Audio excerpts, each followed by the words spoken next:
नमस्कार मंडळी, welcome to my mini vlog and this is me Rupal. आजचा मिनी व्लॉग असणार आहे मराठीमध्ये. का बरं तर ते पण मला नाही माहीत. I am just comfortable to speak in Marathi बस. माझ्या मम्मीने आज वड्यांचा प्रोग्राम बनवला होता, तर थोडी खूप मी तिला मदत केली. घरी आज खूप मस्तपैकी शिरापुरी बनवली होती. वाव, सोबत चिकन पण होता. आता कॉम्बिनेशन खूप अलग आहे बट ठीक आहे. आणि आज आम्ही शॉपिंगला जायचा प्लॅन केला आणि त्यात रस्त्यामध्ये माझी शाळा दिसली. जुन्या आठवणी ना एकदमशा ताज्या झाल्या. मग काय, आम्ही मस्तपैकी शॉपिंगला गेलो. वळसा बघितला तर तो आधीसारखा बिलकुल पण नाही राहिला आहे, कारण की खूप जास्त ट्रॅफिक, स्पेशली संडेच्या दिवशी तर खूपच जास्त असते.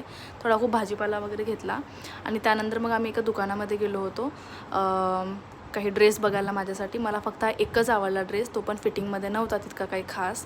म्हटलं चला दुसरीकडे ट्राय करून बघू. आणि इथे मग एक दुकान आहे पदम नावाचे, आम्ही त्यात गेलो आणि तिथे मग दोन चार ड्रेस बघितले. त्यातले 3 ड्रेस मी सिलेक्ट केले, म्हणजे स्पेशली माझ्या मम्मीच्याच पसंतीचे होते. माझी तर तेवढी काही खास चॉईस आहे नाही.